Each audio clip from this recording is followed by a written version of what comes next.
ಹೇಳದೆ ಉಳಿದಿಹ ಮಾತು ನೂರಿದೆ. ಬಡಿ ಕೊಟ್ಟಿರ ಅಂತ ಹೇಳಿ ನೋಡ್ತೀರಾ ಅಲ್ವಾ? ಅಲ್ಲ, ಸೀರಿಯಸ್ ಆಗಿ ಹೇಳ್ತೀರಾ? ಓಕೆ. ನಾನು ಇದ್ದಾಗ ಬೇಕಾದ್ರೆ ಒಂದಿಷ್ಟು ಹೇಳಬಲ್ಲೆ, ಆದ್ರೆ ಅದೆಲ್ಲೂ ಡಾಕ್ಯುಮೆಂಟ್ ಅಂದ್ರೆ ಏನು ಬರ್ದಿಡೋದು ಎಲ್ಲ ಮಾಡಬಾರ್ದು. ಅದು ಏನು ಗೊತ್ತಾ, ನಮ್ಮ ಟಿಪಿಕಲ್ ಎಲ್ಲ ಒಳ್ಳೆ ನಟ ಅಲ್ಲ. ಒಂದು 50 50ರಿಂದ ಎನ್ ಎಸ್ ಶಂಕರ್ ಅಂತ ಉಲ್ಟಾ ಪಲ್ಟಾ ಫಿಲಂ ಬರ್ತಿದ್ರು. ಹೌದು. ಅವರು ಒಂದು ಶಾರ್ಟ್ ಫಿಲಂ ತೆಗ್ದಿದ್ರು. ಅನಂತ ಶನಿವಾರ ಮಾಡ್ತಾ ಇದ್ರು. ಶನಿವಾರ ಅಸಾಧ್ಯ ಬುದ್ಧಿವಂತ ಪತ್ರಕರ್ತರು. ಇದು ಚೆನ್ನಾಗಿತ್ತು. ಹೇಳ್ಬೇಕಂತ 4 ಗಂಟೆ 4:35 ನಾನು ಹೇಳ್ಬೇಕಂತಾನೆ ಬರ್ತಿದ್ದೆ. ನೀವು ಸೀರಿಯಲ್ ಲೋಕಕ್ಕೆ ಹೋಗ್ತೀರಾ? ಅಲ್ಲ, ನಂದೇನು ಸಾಫ್ಟ್ವೇರ್ ಕಂಪ್ನಿ ಇದೆ, ನಂದೇ ಸಾಫ್ಟ್ವೇರ್ ಕಂಪ್ನಿ ಇದೆ. ನಾನು ಕೆಲಸ ಬಿಡ್ಬಾರದು. ಯಾರು ನ್ಯಾವಿಗೇಟ್ ಟು ಬಾವುಲಿ.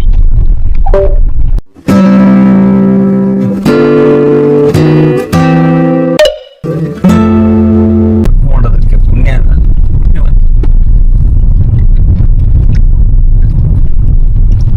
ಸೊ ಈ ರೀತಿ ನಿಮ್ಮ ರಂಗ ಪ್ರವೇಶ ಶುರುವಾಯ್ತು. ಸೊ ಇದೆಲ್ಲ ಆಗಿದ್ದು ಬೆಂಗಳೂರಲ್ಲೇ. ಎಲ್ಲ ಬೆಂಗಳೂರಲ್ಲಿ ಎಲ್ಲ ಆಗ್ತದೆ. ಆಮೇಲೆ ಬಡಿ ಕೊಟ್ಟಿರ ಅಂತ ಹೇಳಿ ಮಾಡ್ತೀರಾ ಅಲ್ವಾ? ಕೊಟ್ಟಿರ ಅಂತ ಮಾಡ್ತೀರಾ ಅಂದ್ರೆ ಅದಕ್ಕಿಂತ ಮುಂಚೆ ಯಾವ್ದಾದ್ರು ಈ ತರ ಇದಿತ್ತ? ಬೇರೆ ಬೇರೆ ತಂಡಗಳಲ್ಲಿ ಯಾವ್ಯಾವ ತಂಡದಲ್ಲಿ ಕೆಲಸ ಮಾಡಿದ್ರಿ? ಸುಮಾರು ತಂಡಗಳಲ್ಲಿ ಎಷ್ಟು ಅಂದಾಜು ಎಷ್ಟು ನಾಟಕಗಳಲ್ಲಿ ಅಭಿನಯಿಸಿದ್ರು? ಗೊತ್ತಿಲ್ಲ. ನಂದು ಒಂದು ಪ್ರಾಬ್ಲಮ್ ಇದೆ, ನಾನು ಏನನ್ನು ಡಾಕ್ಯುಮೆಂಟ್ ಮಾಡೋದಕ್ಕೆ ಇಷ್ಟಪಡಲ್ಲ. ನಾನು ಇದ್ದೆ ಅನ್ನೋದು ಭೂಮಿ ಮೇಲೆ, ನಾನು ಹೋದ್ಮೇಲೆ ಏನು ಡಾಕ್ಯುಮೆಂಟ್ಸ್ ಅಲ್ಲಲ್ಲ, ಈಗ ಅಲ್ಲ, ನಾನು ತಮಾಷೆಗಲ್ಲ, ನಾನು ಸೀರಿಯಸ್ ಆಗಿ ಹೇಳ್ತೀನಿ. ಓಕೆ. ನಾನು ಇದ್ದಾಗ ಬೇಕಾದ್ರೆ ಒಂದಿಷ್ಟು ಹೇಳಬಲ್ಲೆ, ಆದ್ರೆ ಅದೆಲ್ಲೂ ಡಾಕ್ಯುಮೆಂಟ್ ಅಂದ್ರೆ ಏನನ್ನು ಬರ್ದಿಡೋದು ಅದೆಲ್ಲ ಮಾಡಬಾರ್ದು. ಅದು ಏನು ಗೊತ್ತಾ, ನಮ್ಮ ಟಿಪಿಕಲ್ ಭಾರತೀಯ ಮೌಖಿಕ ಪರಂಪರೆ ಇದೆಯಲ್ಲ, ಆ ಥರ. ಓಕೆ. ಮೌಖಿಕ ಪರಂಪರೆ ಯಾಕೆ ಗಟ್ಟಿ ಆಗುತ್ತೆ ಅಂದ್ರೆ, ಡಾಕ್ಯುಮೆಂಟೇಶನ್ ಇದೆಯಲ್ಲ, ಡಾಕ್ಯುಮೆಂಟೇಶನ್ ಅನ್ವಾಂಟೆಡ್ ಡಾಕ್ಯುಮೆಂಟ್ಸ್ ಉಳ್ಕೊಳ್ಳುತ್ತೆ. ಅದು ಯಾವತ್ತೂ ಒಳ್ಳೇದಲ್ಲ. ಮೌಖಿಕ ಪರಂಪರೆಯಲ್ಲಿ ಅನ್ವಾಂಟೆಡ್ ಎಲ್ಲ ಹೊರಟೋಗುತ್ತೆ, ಜಳ್ಳೆಲ್ಲ ಹೊರಟೋಗುತ್ತೆ ನೆಕ್ಸ್ಟ್ ಜನರೇಷನ್ಗೆ ಹೋಗ್ತಾ ಹೋಗ್ತಾ. ನಾನು ಇವಾಗ ನಾನೊಂದು ಕಥೆ ಹೇಳ್ತೀನಿ, ಗಟ್ಟಿ ಅಷ್ಟೇ ಉಳ್ಕೊಳ್ಳೋಣ. 50 ಜನ ರಾಜರ ಬಗ್ಗೆ ನಾನು ನಿಮ್ಗೆ ಹೇಳ್ತೀನಿ. ಅದರಲ್ಲಿ 2 ರಾಜರು ಮಾತ್ರ ಅದ್ಭುತ ರಾಜರು. ಓಕೆ. ಇನ್ನು 50 ಜನದ ಮಿಕ್ಕಿದವ್ರದ್ದೆಲ್ಲ ಸೈಡ್ ವಿಂಗ್ ಹೋಯ್ತದು, ಮುಗೀತು. ಅದನ್ನು ಉಳಿಸ್ಕೊಂಡು ಏನ್ ಮಾಡ್ಬೇಕು? ಸೊ ಒಂದು ಅಪ್ರಾಕ್ಸಿಮೇಟ್ಲಿ 100 ದಾಟಿದೆಯಾ ನಾಟಕಗಳ? 100 ದಾಟಿದೆ. ನಾನು ಅಷ್ಟೆಲ್ಲ ಒಳ್ಳೆ ನಟ ಅಲ್ಲ. ಒಂದು 50 ದಾಟಿದೆ. 50ರಿಂದ 75. ಇಲ್ಲ, 50 ಅಂತ ಅನ್ಕೋಬಹುದು. 50 ತರದ ನಾಟಕಗಳು. ಆದ್ರೆ ಎಷ್ಟು ಶೋಗಳಾಗಿದೆ ಅದು ಬೇರೆ. ಅಲ್ಲ, ಅದು ಸರಿ. ನಾ ಶೋಗಳ ಬಗ್ಗೆ ಮಾತಾಡ್ತೀನಿ. 50 ಆಗಿಲ್ಲ. 50 ನಾಟಕನೂ ಆಗಿಲ್ಲ. 25-30 ಅಂತ ಇಟ್ಕೋಬಹುದು. ಕೆಲವು ನಾಟಕಗಳು ನೀವು ಸ್ವಂತ ಇದು ಆಗಿದ್ರೆ ನಾಟಕಗಳನ್ನ ಸ್ವಂತ ರಚನೆ ಮಾಡಿರೋದು ಉಂಟಾ? ಒಂದೆರಡು ಮಾಡಿದೀನಿ, 1-2 ಶೋಗಳು ಆಗಿದೆ. ಆಮೇಲೆ ನನ್ನ ಯಾರು ನಾಟಕಗಳದ್ದು? ಕಾಕೋರಿ ಅಂತ ಒಂದು ಒಳ್ಳೆ ಸಬ್ಜೆಕ್ಟ್. ಕಾಕೋರಿ ಹತ್ಯಾಕಾಂಡ ಆಯ್ತು. ಸಾರಿ, ಕಾಕೋರಿ ಕಾಂಡ, ಹತ್ಯಾಕಾಂಡ ಅಲ್ಲ, ಕಾಕೋರಿ ಕಾಂಡ. ಅದು ಚಂದ್ರಶೇಖರ್ ಆಜಾದ್ ಒಂದು ಕಾಕೋರಿ ಅಂತ ಒಂದು ಊರಲ್ಲಿ, ಲಕ್ನೋದಿಂದ ಕಾಕೋರಿಗೆ ಒಂದು ಟ್ರೈನ್ ಹೋಗ್ತಿರತ್ತೆ. ಅದರಲ್ಲಿ ನಮ್ಮ ದೇಶದ ಚಿನ್ನ ಬಾಂಬೆಗೆ ಹೋಗಿ, ಬಾಂಬೆಯಿಂದ ಲಂಡನ್ಗೆ ಹೋಗತ್ತೆ. ನಮ್ಮದದು, ಅದನ್ನ ಯಾಕೆ ಅವ್ರಿಗೆ ಬಿಟ್ಕೊಡ್ಬೇಕು ಅಂತ ಲೂಟಿ ಮಾಡಿಸ್ತಾರೆ. ಆ ಲೂಟಿಯನ್ನ ಕಥೆಯಾಗಿಟ್ಕೊಂಡು ಅದರ ಹಿಂದೆ, ಆ ಲೂಟಿಯ ಹಿಂದೆ ನಡೆಯೋದು, ಲೂಟಿ ಆದ್ಮೇಲೆ ಆದಂತ ಘಟನೆಗಳನ್ನ ಸ್ವಲ್ಪ ಕಂಪ್ರೆಸ್ ಮಾಡಿ, ಕ್ರಿಸ್ಪ್ ಮಾಡಿ ಅದನ್ನ ಒಂದು ನಾಟಕ ಬರ್ತಿದ್ದೆ. ಅದು ಇವಾಗ ನಮ್ಮ ರಾಮಕೃಷ್ಣ ಬೆಳಿತೂರು ಅನ್ನಲ್ಲ, ಅವನಂತ ಹೇಳ್ತಾನೆ ಇರ್ತಾನೆ, ಯಾಕರು ನಿಲ್ಸಿದ್ರಿ ಆ ನಾಟಕ, ಎಷ್ಟು ಚೆನ್ನಾಗಿತ್ತು, ಅದ್ಭುತವಾದ ನಾಟಕ ಮಾಡಿದ್ರು. ಎಷ್ಟು ಪಾತ್ರ ಇತ್ತು ಅಂದಾಜು? 15 ಪಾತ್ರ ಇತ್ತು. ಅಲ್ಲ, ಅದಕ್ಕಿಂತ ಹೆಚ್ಚಾಗಿ ಅದು ಕಾಲೇಜ್ಗೆ ಮಾಡಿಸಿದ್ದು. ರಾಘವೇಂದ್ರ ವೀಳ್ಯ ಅಂತ ಕರಿತೀವಿ. ರಾಘವೇಂದ್ರ ಅದನ್ನ ಡೈರೆಕ್ಟ್ ಮಾಡಿದ್ದು. ಸೂಪರ್ ಆಗಿ ಮಾಡಿದ್ದು ಡೈರೆಕ್ಟ್, ಸೂಪರ್ ಡೈರೆಕ್ಷನ್. ಓಕೆ. ಜನ ಇನ್ನೊಂದು ಕಾಕೋರಿ ಆಯ್ತು, ಇನ್ನೊಂದು ಅಲ್ಲ ಎರಡಲ್ವಾ? ಅಲ್ಲ, Kakori is one of the main. ಆಮೇಲೆ ಸುಮಾರು ಬರ್ದಿದ್ದೀನಿ, ಬರ್ದಿವೆ ಸಣ್ಣ ಪುಟ್ಟದಾಗಿ ಶೋಗಳಿಗೆ ಅಂತಲೇ, ಆ ಶೋಗೆ ಅಂತಲೇ ಬರೆಯೋದು, ಅದನ್ನಲ್ಲೇನೆ ಇನ್ಸ್ಟೆಂಟ್ ಆಗಿ ಬರೆಯೋದು. ಸೊ ನಿರ್ದೇಶನ ಸುಮಾರು ಒಂದು 10-12 ನಾಟಕಗಳಾಗಿದೆ. ಅದರಲ್ಲಿ ಕೆಲವುದರಲ್ಲಿ ನಾನು ಆಕ್ಟ್ ಮಾಡಬೇಕಾದಂಥ ಪರಿಸ್ಥಿತಿ ಬಂದಿದ್ದರಿಂದ ಆಕ್ಟ್ ಮಾಡಿರ್ತೀನಿ. ನಾಟಕದ ಆಕ್ಟರ್ಗೆ ಅಲ್ಲ, ಅದು ಗುಡ್ ಅಂಡ್ ಬ್ಯಾಡ್ ಅದು ಪ್ರೇಕ್ಷಕರು ಬಿಟ್ಟಿದ್ದು. ಇದು ನಿರ್ದೇಶನ ಮಾಡಿ ಹೆಸರು ತಂದ್ಕೊಟ್ಟಿದ್ದು ಒಂದು ಅಂದಾಜು ಒಂದು 25 ನಿರ್ದೇಶನ ಮಾಡಿದ್ರ? 12 ಅಂತಲ್ಲ, 10-12. ಓಕೆ. ನನಗೆ ಖುಷಿ ಕೊಟ್ಟಿದ್ದು ಟ್ರೂ ಇಂಡಿಯಾ. ಓಕೆ. ಇತ್ತೀಚೆಗೆ NS ಶಂಕರ್ ಅಂತ ಉಲ್ಟಾ ಪಲ್ಟಾ ಫಿಲಂ ಬರ್ತಿದ್ರು. ಹೌದು, ಅವರು ಒಂದು ಶಾರ್ಟ್ ಫಿಲಂ ತೆಗೆದಿದ್ರು, ಟ್ರೂ ಇಂಡಿಯಾ. ಅದನ್ನ ನನ್ನ ಮೈಸೂರಲ್ಲಿ ಇದ್ದಾರೆ ಗೆಳೆಯ ರವಿ ಅಂತ. ರವಿ ಅದನ್ನ ರಂಗಭೂಮಿಗೆ ಅಳವಡಿಸ್ಕೊಟ್ಟ. ಅದು ಭಾರಿ ಖುಷಿ ಕೊಟ್ಟಿದ್ದ ನಾಟಕ. ಅದರಲ್ಲಿ ಒಂದು ಫಾರಿನ್ ಕ್ಯಾರೆಕ್ಟರ್ ಬರುತ್ತೆ. ನಾನು ಇಲ್ಲೇ ನಮ್ಮಲ್ಲೇ ಯಾರನ್ನಾರ ಹುಡುಕಿ ಅವ್ರಿಗೆ ವಿಗ್ ಹಾಕಿ ಏನೋ ಮಾಡ್ಬೇಕು ಅಂತಿದ್ದೆ. ಒಂದೇನೋ ನನ್ನ ಫ್ರೆಂಡ್ ಜಂಬೆ ಪ್ಲೇಯರ್ ಕಚ್ಚು ಅಂತ, ಗಣೇಶ್ ಅಂತ, ಕಚ್ಚು ಅಂತೆಲ್ಲ ಕರೆಯೋದು. ಕಚ್ಚು ಜೊತೆ ಒಂದು ಫಾರಿನರ್ ನೋಡಿದೆ. ಆ ಅಮ್ಮ ಯಾವುದೋ ದೇಶದಿಂದ ಬಂದು ಇಲ್ಲಿ ನೆದರ್ಲೆಂಡ್ಸ್ ಇಂದಲೇ ಬಂದು ಇಲ್ಲಿ ಜಂಬೆ ಪ್ರಾಕ್ಟೀಸ್ ಮಾಡೋದಕ್ಕೆ ಬಂದಿದ್ರು ನಮ್ ಅದೇ ಕಚ್ಚು ಹತ್ರ ಕಲಿಯಕ್ಕೆ. ತಿಳಿದ ಹೋಗಿದೆ, ಆಕ್ಟ್ ಮಾಡ್ತೀರಾ ಅಂತ. ಓಕೆ. ನಾಟಕದಲ್ಲಿ ಆಕ್ಟ್ ಮಾಡ್ತೀಯಾ? ಮಿಕ್ಕಿದ್ ನಾನು ಹೇಳ್ಕೊಡ್ತೀನಿ, ನೀನು ಇಂಗ್ಲೀಷಲ್ಲೇ ಹೇಳು. ನೋಡಿ, ನನಗೆ ಒಂದಷ್ಟು language. You don't have to work in Kannada. You don't have to speak in Kannada. ನೀನ್ ಇಂಗ್ಲಿಷಲ್ಲೇ ಡೈಲಾಗ್ಗಳನ್ನು ಹೇಳು. ನೋಡಿದು ಲಾಂಗೂರ್ ಬತ್ತೆಯು ಜಗಳ ಕಾಯ್ತಾ ಇರೋದು. ಅವುಗಳು ಇದನ್ನ ಅಟ್ಟಿಸಿದ್ವು ನೋಡಿ, ಅಟ್ಟಿಸ್ಬಿಟ್ಟು ಇಲ್ಲಿ ಕಳ್ಸಿರೋದು. ಲಾಂಗೂರ್ಗಳು ಇವುಗಳ ಜೊತೆ ಜಗಳ ಕಾದು ಆಚೆ ಕಳ್ಸಿದ್ವು. ಸೊ ಅದು ಖುಷಿ ಕೊಡ್ತು. ಅದಾದ್ಮೇಲೆ ಶಬ್ದ ಮತ್ತು ಸ್ಟೈನ್ಲೆಸ್ ಸ್ಟೀಲ್ ಪಾತ್ರಗಳು, ಅದದ್ದು ತುಂಬಾ ವಿಶೇಷವಾಗಿದೆಯಲ್ಲ ಅದು. ವಿಶೇಷವಾದ ನಾಟಕ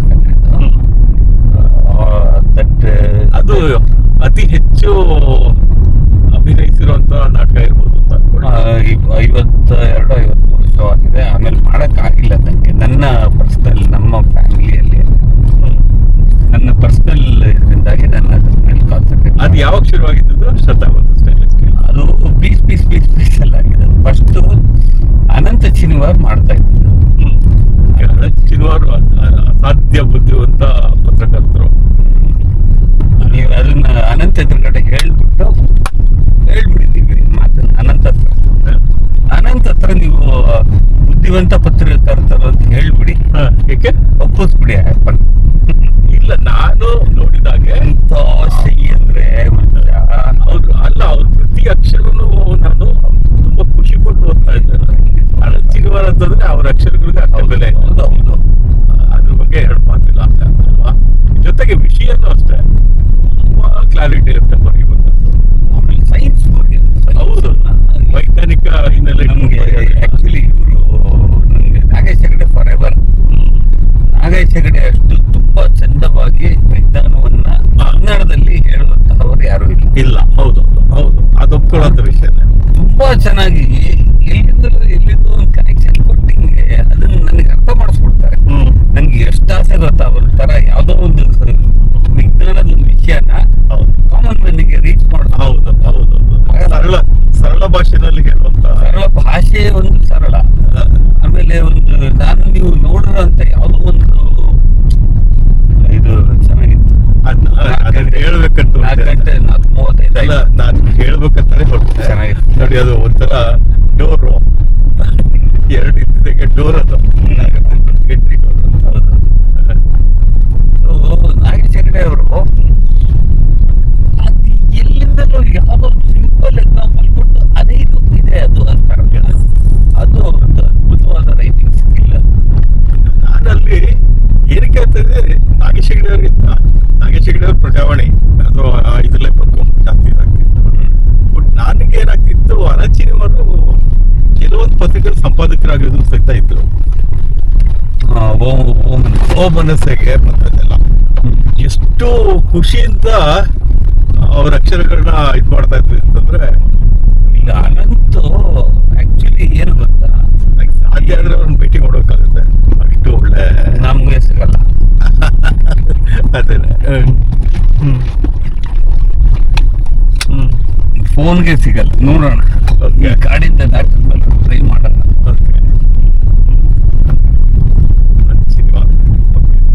ಬೆಂಗಳೂರು ವಾಸನ ಅವರು. ಬೆಂಗಳೂರು ವಾಸಿ, ಅವ್ರಿಗೆ ಬೆಂಗಳೂರೇ ವಾಸಿ. ಬೆಂಗಳೂರು ವಾಸಿ, ಬೆಂಗಳೂರೇ ವಾಸಿ. ಎಷ್ಟು ತರ ಬೆಳೆಸ್ತದಲ್ಲ. ಸೊ ಅನಂತು ಅದು ಆಕ್ಟ್ ಮಾಡ್ತಾ ಇದ್ದೆ. ಅನಂತ್ ಚಿನ್ವಾರ್ ಅವರು ಇದು ಕಲಾವಿದರು ಸಹಿತ ಮಲ್ಟಿ ಇದು ಗೊತ್ತಿರ್ಲಿಲ್ಲ. ಎನ್ಸೈಕ್ಲೋಪೀಡಿಯಾ ಅಂದ್ರೆ ಅದು ಎನ್ಸೈಕ್ಲೋಪೀಡಿಯಾ ಸಿಕ್ಕಾಪಟ್ಟೆ ನಾಲೆಡ್ಜ್ ಇದೆ. ಮತ್ತೆ the way he looks into it ಇದೆಯಲ್ಲ, ದಟ್ ಈಸ್ ಟೋಟಲಿ ಡಿಫ್ರೆಂಟ್. ಅದನ್ನ ಅವ್ರು ಬರವಣಿಗೆನಲ್ಲಿ ತೋರಿಸ್ತಾರಲ್ಲ, ಅದು ಅದ್ಭುತ. ಮಳೆ ಕೇಳ್ತಾ ಇದೆ, ಮಳೆ ಮಳೆ ಕೊಡಿಸ್ತೀವಿ.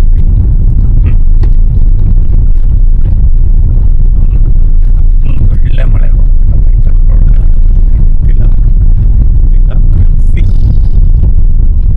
ಎಷ್ಟು ಗಂಟೆಗೂ 4:37. ಅಲ್ಲಿಗೆ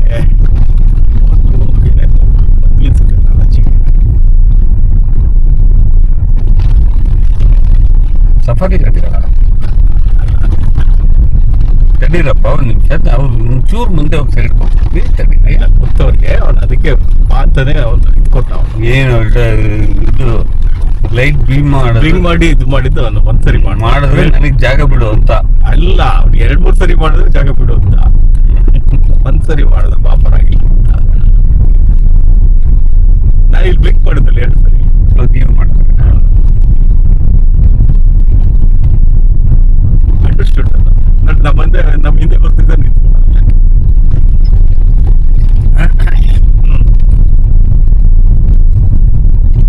ಮುಂದಿನ ಪ್ರಶ್ನೆ ನಿಮ್ದು. ಮುಂದಿನ ಪ್ರಶ್ನೆ ಅಂತಲ್ಲ, ಈಗ ಶ್ರದ್ಧಾ ಇದರಲ್ಲಿ ಅನಂತ್ ಚಿನ್ವಾರ್ ಅವ್ರ ಬಗ್ಗೆ ಮಾತಾಡಿದ್ರಿ. ಅನಂತ್ ಚಿನ್ವಾರ್ ನಂತರದಲ್ಲಿ ನೀವು ಅದಕ್ಕೆ ಎಲ್ಲಾ ರೀತಿ ಪಾತ್ರಗಳನ್ನು ನಿರ್ವಹಿಸಿದ್ದೀರಾ ಅಥವಾ ನಿರ್ದೇಶನ ಪಾತ್ರ ಮಾಡಿರೋದ ಹೇಗೆ? ಅದು ಎಲ್ಲಾ ಪಾತ್ರಗಳನ್ನು ಒಂದೊಂದ್ಸತಿನಾರ ಮಾಡಿ, ಅದರಲ್ಲಿ ಇನ್ಕ್ಲೂಡಿಂಗ್ ಅಮ್ಮ. ಲೇಡಿ ಕ್ಯಾರೆಕ್ಟರ್ ಒಂದ್ ಶೋನಲ್ಲಿ ಲೇಡಿ ಕ್ಯಾರೆಕ್ಟರ್ ಮಾಡು. ಅದು ಟಿಪಿಕಲ್ ಬಳ್ಳಾರಿ ಭಾಷೆ ಅಲ್ವಾ? ಹೌದು. ಸ್ಟೈನ್ಲೆಸ್ ಸ್ಟೀಲ್ ಪಾತ್ರ ಇನ್ನೂ ಆಡ್ ಮಾಡಿರ್ಲಿಲ್ಲ ಅದಕ್ಕೆ. ಬರೀ ಶ್ರದ್ಧಾ ಮಾತ್ರ ಮಾಡ್ತಿದ್ದಾಗ ಒಂದು ಶೋನಲ್ಲಿ ಲೇಡಿ ಆಕ್ಟರ್ ಬಂದಿರ್ಲಿಲ್ಲ. ನಾನೇ ಸೀರಿಯಸ್ ಲೇಡಿ. ಅದು ಟಾರ್ಗೆಟ್ ಡಿಸೈನ್ ಇರೋದೇ ಹಾಗೆ. ಅದ್ ಫೋಟೋ ಏನಾದ್ರು ಇದೆಯಾ? ಇಲ್ಲ ಇಲ್ಲ. ನಂದು ಡಾಕ್ಯುಮೆಂಟ್ 0 ಡಾಕ್ಯುಮೆಂಟೇಶನ್. ಸೊ ಇದು ಆ ನಂತರ ಶ್ರದ್ಧಾ ಸ್ಟೈನ್ಲೆಸ್ ಸ್ಟೀಲ್ ನಂತರ ಮಳೆ ಬಂತು. ಗೊತ್ತಾಯ್ತು. ಮಳೆ ಆಮೇಲೆ ಆವಾಗ್ಲೂ ಮಳೆ ಬಂದಿತ್ತು, ಈಗಲೂ ಬರ್ತಾ ಇದೆ. ಅಲ್ಲೇ ಈಗ ಬರ್ತಾ ಇದೆ ಈಗ. ಸೊ ಮಾನ್ಸೂನ್ ಇದು ನಮ್ಮ ಕೇರಳ ಬಾರ್ಡರ್ಗೆ ಬಂದು ಮಾನ್ಸೂನ್ ನೋಡೋದಕ್ಕೆ ಅಂತಾನೆ ಬಂದಿದ್ದಾಗ. ಆಮೇಲೆ ಶ್ರದ್ಧಾ ಸ್ಟೇ ಆದ್ಮೇಲೆ ಬೇರೆ ಯಾವ ನಾಟಕಗಳನ್ನ ನಿರ್ದೇಶನ ಮಾಡಿಲ್ಲ. ಅದರಲ್ಲಿ ಬಟ್ ಇತ್ತೀಚೆಗೆ ನೀವು ರಂಗ ಚಟುವಟಿಕೆ ಕಡಿಮೆ ಆಯ್ತು. 2 ವರ್ಷದಿಂದ ಏನು ಮಾಡೋದಲ್ವಾ. ಆದ್ರೆ ನೋಡೋದಕ್ಕೆ ನೀವು ಸೀರಿಯಲ್ ಲೋಕಕ್ಕೆ ಹೋಗ್ತೀರಾ. ಸೀರಿಯಲ್ ಲೋಕಕ್ಕೆ ಹೋದ್ಮೇಲೂ ರಂಗಭೂಮಿ ನಾನು ಇವತ್ತು ಸೀರಿಯಲ್ ನನ್ನ ಸರಿಯಾದ ಅಭಾವ ಮತ್ತೆ ನನ್ನ ಯಾವುದೋ ಒಂದಿಷ್ಟು ಪರ್ಸನಲ್ ಮತ್ತೆ ಸೈಕಾಲಜಿಕಲ್ ಇಶ್ಯೂ ಇಂದಾಗಿ ನಾನು ರಂಗಭೂಮಿ ಕಡೆ ಹೋಗಿಲ್ಲ. ಸೈಕಾಲಜಿಕಲ್ ಇಶ್ಯೂ ಅಂದ್ರೆ ಸ್ವಲ್ಪ ಅಲ್ಲ ಪ್ರೆಷರ್ಗಳಲ್ಲಿ ಎಲ್ಲ ಬೇರೆ ಬೇರೆ ರೀತಿ ಅನ್ಕೊಳ್ಳೋದು ಬೇಡ. ಕೆಲವೊಂದು ಮಾನಸಿಕ ಒತ್ತಡಗಳು, ಕೌಟುಂಬಿಕ ಮಾನಸಿಕ ಒತ್ತಡಗಳು. ಪಾಪ ಮನೆಯಲ್ಲಿ ಯಾವ್ದು ಒತ್ತಡ ಕೊಟ್ಟಿಲ್ಲ. ಸೆನ್ಸ್ ಕೆಲವೊಂದು ಈಗ ತಂದೆಯವ್ರಿಗೆ ಹುಷಾರಿಲ್ಲ, ಆರೋಗ್ಯ ಸರಿ ಇಲ್ಲ, ಆ ಥರದ್ದು ಈ ತರದ್ದು ಇರುತ್ತಲ್ವ, ಅದನ್ನ ಹೇಳ್ತಾ ಇದ್ದೀನಿ. ಅದನ್ನ ಹೇಳ್ತಾ ಇದ್ದೀನಿ. ಅದರಲ್ಲಿ ಮನೆಯಲ್ಲಿ ಎಲ್ಲದಕ್ಕೂ ಸಪೋರ್ಟ್. ಆಮೇಲೆ ಇನ್ನೊಂದು ವಿಷಯ ಹೇಳ್ಬೇಕಂತ ಏನು, ಈಗ ಸೀರಿಯಲ್ಗಳಿಗೆ ನೀವು ಇದು ಮಾಡ್ತಾ ಹೋಗ್ರಿ, ರೈಟ್? ಮುಂದಿನ ಪ್ರಶ್ನೆ ಸೀರಿಯಲ್ಗಳ ಬಗ್ಗೆ ಮುಂದಿನ ಇಂಟರ್ವ್ಯೂ ಮಾಡ್ಬೇಕು. ಆಯ್ತು ಸರ್, ಮುಂದಿನ ಪ್ರಶ್ನೆ ಸೀರಿಯಲ್ಗಳ ಬಗ್ಗೆ ಕೇಳುವಂತವರಾಗಿ. ಸೀರಿಯಲ್ಗಳು ಹೇಗೆ ಪಾದಾರ್ಪಣೆ ಆಯ್ತು ನಿಮಗೆ? ರಂಗಭೂಮಿ ಇದ್ದಾರೆ, ಎರಡು ಜೊತೆಯಾಗಿ ಸಾಗಿದ. ಇವತ್ತಿಗೂ ನಮ್ಮ ರಂಗಭೂಮಿಯ ಪುಟ್ರೆ ಹೆಚ್ಚು ಕಡಿಮೆ ಸಿನಿಮಾ ಮತ್ತೆ ಸೀರಿಯಲ್ ಬಂದಿರೋದು. ಹೌದು. ಕರಿ ಅವರು ಒಂದಿನ ಡೈರೆಕ್ಟ್ ಮಾಡ್ತಿದ್ರು. ನನಗೆ ಹೆಚ್ಚಿನ ಡೈರೆಕ್ಟ್ ಕಮಿಟ್ಮೆಂಟ್ಗಳು ನಾನು ತಗೊಳ್ಳಲ್ಲ. ಕಂಟಿನ್ಯೂಟಿ ಕ್ಯಾರೆಕ್ಟರ್ಗಳು ನನಗೆ ಇದೇ ಇರಲಿಲ್ಲ. ಅವತ್ತಿನ ದಿನಕ್ಕೆ ನನ್ನ ಅತ್ಯಂತ ಆಪ್ತ ಗೆಳೆಯರುಗಳೇ ಇವತ್ತು ಟಾಪ್ 1 ಪೋಸ್ಟ್ಗಳಲ್ಲೂ ಇದ್ದಾರೆ ಇಂಡಸ್ಟ್ರಿನಲ್ಲಿ. ನನಗೆ ಅವ್ರಿಗಿದ್ದ ಧೈರ್ಯ ನನಗಾಗಿರ್ಲಿಲ್ಲ. ಯಾಕೆಂದ್ರೆ ಮನೆ ಮೇಲೆ ಒಂದಿಷ್ಟು ಸಾಲ ಇತ್ತು. ಎಂಥ ಸಾಲ ಅಂದ್ರೆ 1,73,000 ರೂಪಾಯಿ ಸಾಲ ಇತ್ತು. ಅದು ತಿಂಗಳಿಗೆ 1,500 ರೂಪಾಯಿ ನೀವು 3 ಜನ ಕೊಟ್ರೆ ನಮ್ಮ ಮನೆಯಲ್ಲಿ ಒಂದು ಮನೆ ಮೇಂಟೆನೆನ್ಸ್ ಆಗತ್ತೆ ಅಂತ ನಮ್ಮಪ್ಪ ಒಂದು ಮನೆ ಕಟ್ಟಿದಾಗ ಹಾಕಿದ ರೂಲ್ ಅದು. ಎಲ್ಲರೂ ಅಷ್ಟು ಕೊಡ್ಲೇಬೇಕಿತ್ತು. ನಾನು ಸೀರಿಯಲ್ಗೆ ಹೋದ್ರೆ ಒಂದು ತಿಂಗಳು 4,000 ರೂಪಾಯಿ ದುಡಿತೀನಿ. 5,000 ರೂಪಾಯಿ ಬರ್ಬೋದು ತಿಂಗಳಿಗೆ. ನಾನು ಹೇಳ್ತಾ ಇರೋದು ಅವತ್ತಿನ ಪೇಮೆಂಟ್ ಹಾಗೆ ಇತ್ತು. That was A good amount. ಒಬ್ಬ ಅವತ್ತಿನ ಸಾಫ್ಟ್ವೇರ್ ಇಂಜಿನಿಯರ್ಗಿಂತ ಹೆಚ್ಚು ಕಡಿಮೆ ಅಷ್ಟೇ ಲೆವೆಲಲ್ಲೇ ಇತ್ತು ಅದು. 5,000 6,000 ದುಡಿ. ಆದ್ರೆ ಮುಂದಿನ ತಿಂಗಳು ಕೆಲಸ ಇಲ್ಲದಲ್ಲೇ ಇದ್ರೆ ಹೌದು, ಆ ಭಯ ನಾನು ತುಂಬಾ ಕಾಡ್ತಾ ಇತ್ತು. ಹಾಗಾಗಿ ನಾನು ಏನ್ ಬ್ಯೂಟಿಫುಲ್ ಆಗಿದೆ ಇದು ಜಾಗ. ನಾನಾಚಿ, ಇದೇ ನಾನಾಚಿ ಅಂದ್ರೆ ಇದು ನಮ್ಮ ನಾಗರಹೊಳೆ ಅರಣ್ಯದ ಇದು ಮುಂದೆ ಕುಟ್ಟಾಗೋಟ್ ಹೋಗ್ತೀವಿ ನಾವು. ಇದೇ ನಾನಾಚಿ. ಇದು ಕೊಡಿ sir, token token token token exit ಅಲ್ಲಿ ಕೊಡ್ಬೇಕಂದ್ರೆ. ಸೊ ನೋಡಿ, ಇದು ವಂದನೆಗಳು. ಕಂಗಳು ವಂದನೆ ಹೇಳಿದೆ, ಹೃದಯವು ತುಂಬಿ ಹಾಡಿದೆ, ಆಡದೆ ಉಳಿದಿಹ ಮಾತು ನುಡಿದೆ, ಜೀವ ಜೀವ. ಇದರ ಫಾರೆಸ್ಟ್ ಡಿಪಾರ್ಟ್ಮೆಂಟ್ ಅಲ್ಲಿ ಅಲ್ಲ, ಅವ್ರು ಬರೋದು ಸರಿ, ಇವ್ನ ಜಾಗ ಬಿಡ್ಬೇಕಲ್ಲ ಇವ್ರಿಗೆ. ಅವ್ರ ಜಾಗ ಬಿಡ್ಸಪ್ಪ, ನಮ್ಗಾರ ಜಾಗ ಬಿಡ್ರಿ, ಅವ್ರ ಸೈಡ್ಗೆ ಹಾಕ್ರಿ. ಏನಾಗಿದೆ? ಅವನ್ ಪಾಸ್ ತಗೊಂಡಿಲ್ಲ. ಎಲ್ಲಿಂದ ಬಂದ್ರು? ಎಲ್ಲಿಂದ ಬಂದ ಯಾರಿಗೆ?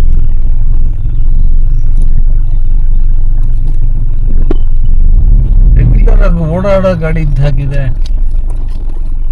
ಪಾಸ್ ತಗೋಬೇಕು ಅನ್ನೋದು ಈಗ ಯಾವನ ನೊಲ ಹಿಂದಿ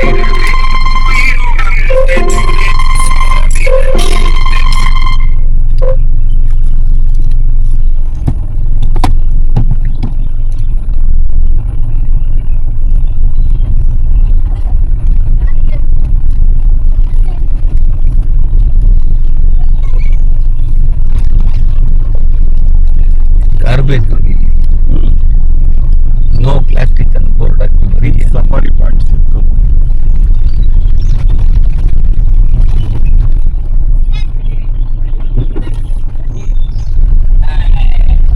ವಿಂಡೋ ಧೂಳು ಧೂಳು ಧೂಳು ಧೂಳು ಧೂಳು.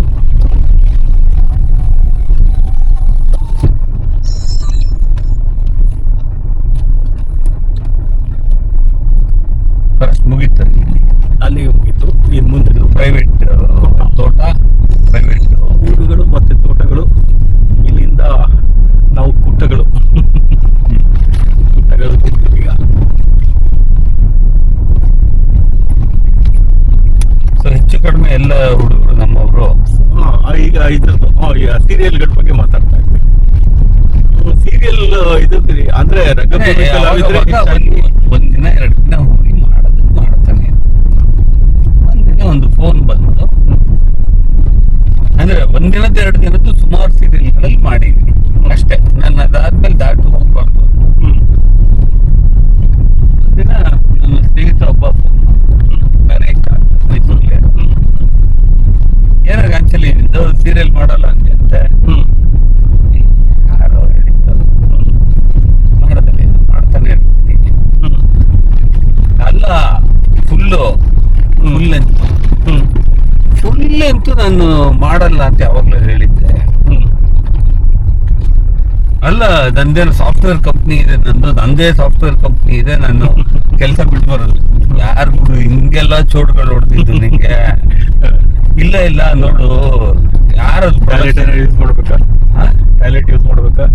ಏನಿಲ್ಲ, ಇರ್ಲಿಂದನೇ ಸಂರಕ್ಷಿತ ಪ್ರದೇಶದ ಇದು ಹುಳಿ ಸಂರಕ್ಷಿತ ಪ್ರದೇಶ.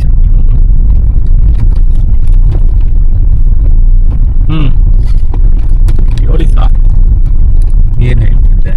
ಇದು ರಂಗಭೂಮಿದ ಲೋಕದ ಪ್ರವೇಶದ ಬಗ್ಗೆ ಮಾತಾಡ್ತಾ ಇದ್ವಿ.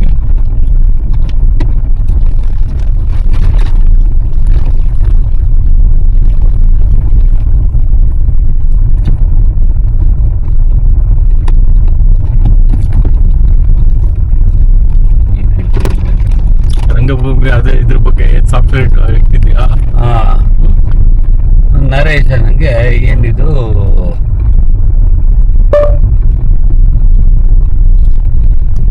Navigate to ಬಾವುಲಿ.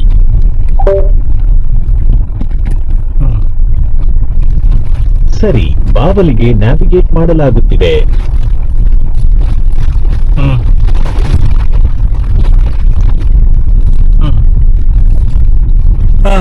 ಆಮೇಲೆ ಇದು ಅವನು ನರೇಶ ಫೋನ್ ಮಾಡ್ಬಿಟ್ಟು ಅದಕ್ಕೆಲ್ಲ ಆಯ್ತು. ಯಾರದು ಪ್ರೊಡಕ್ಷನ್ ಮ್ಯಾನೇಜರ್ ಬೇಜನ್ ಕತೆ ಹೊಡ್ತಾರೆ, ಯಾರು ಫೋನ್ ಮಾಡಿಲ್ಲ, ಮಾಡು ಇರ್ಲಿಲ್ಲ, ಯಾರು ಫೋನ್ ಮಾಡಿರ್ಲಿಲ್ಲ, ಏನಿಲ್ಲ, ಸುಮ್ಮನೆ ಕತೆ ಹೊಡೆದಾರೆ. ಇಲ್ಲಪ್ಪ ಡೈರೆಕ್ಟ್ರೇ ಮಾತಾಡದ್ರಂತೆ, ಇಲ್ಲೇ ಇದಾರ್ ಕೊಡ್ತೀನಿ ಅಂತ ಕೊಟ್ಟೆ. ಸರ್ ನಾನು ಲೋಕೇಶ್ ಕೃಷ್ಣ ಅಂತ ನಿರ್ದೇಶಕ. ಫಸ್ಟ್ ಸಣ್ಣದು ಶಾಕ್ ಆಯ್ತು. ಯಾಕೆಂದ್ರೆ ಇಲ್ಲಿಯ ತನಕ ನಿಮ್ಮ ಸಂಪರ್ಕನೇ ಮಾಡಿರಲಿಲ್ಲ. ಅಲ್ಲ ಹೆಸರು ಕೇಳಿಲ್ಲದ ಹೆಸರು ಅದು. ನಂಗೆ ಅದು ಫಸ್ಟ್ ಆಶ್ಚರ್ಯ ಆಗಿತ್ತು. ಅಂದ್ರೆ ನಂಗೆ ಯೂಶಲ್ ಆಗಿ ಇಂಡಸ್ಟ್ರಿನಲ್ಲಿ ನಾನು ಆಕ್ಟ್ ಮಾಡಬೇಕು ಅಥವಾ ಅಲ್ಲಿ ಹೋಗ್ಬೇಕು ಶೂಟಿಂಗ್ ಸ್ಪಾಟ್ಗೆ ಅಂತ ಇಲ್ಲ. ಅವರೆಲ್ಲ ಒಬ್ಬರೊಬ್ರು ಯಾರು ಇಲ್ಲಿ ಎಲ್ಲ ಗೊತ್ತಿರತ್ತಲ್ಲ. ಯಾವ್ದು ಹೊಸ ಹೆಸರು ಕೇಳಿದ್ದು ಇಲ್ಲ ಸರ್. ನಂಗೆ ನರೇಶ ಫೋನ್ ಮಾಡೋಕ್ಕಿಂತ ಮುಂಚೆ ಸುಂದರ್ ವೀಣಾ ಸುಂದರು ನನ್ನ ಹೆಸರನ್ನು ಸಜೆಸ್ಟ್ ಮಾಡಿದ್ದಾರೆ. ಈ ಕ್ಯಾರೆಕ್ಟರ್ ನೋಡು ಕಿರಣ್ ತುಂಬಾ ಸರಿಯಾಗಿ ಸೂಟ್ ಆಗ್ತದೆ ಅಂದ್ಬಿಟ್ಟು ಸುಂದರ್ ಒಂದು ನಂಬರ್ ಕೊಡ್ತಾರೆ. ಇವನು ಫೋನ್ ಮಾಡಿದ್ದಾನೆ, ಲೋಕೇಶ್ ಕೃಷ್ಣ ಇವನು ಅನ್ಬಾರ್ದು, ಸಾರಿ ಪಾಪ ಈಗ ಇಲ್ಲ, 2 ವರ್ಷ ಆಯ್ತು, ಚಿಕ್ಕ ಹುಡುಗ, ಬಟ್ ಅಯ್ಯಪ್ಪ ನಂಗೆ ಫುಲ್ ಸಪೋರ್ಟಿವ್ ಕೊಡಿ. ನನ್ನ ಏಳಿಗೆಯನ್ನ ನೋಡಿ ಖುಷಿ ಪಡ್ತಾರೆ.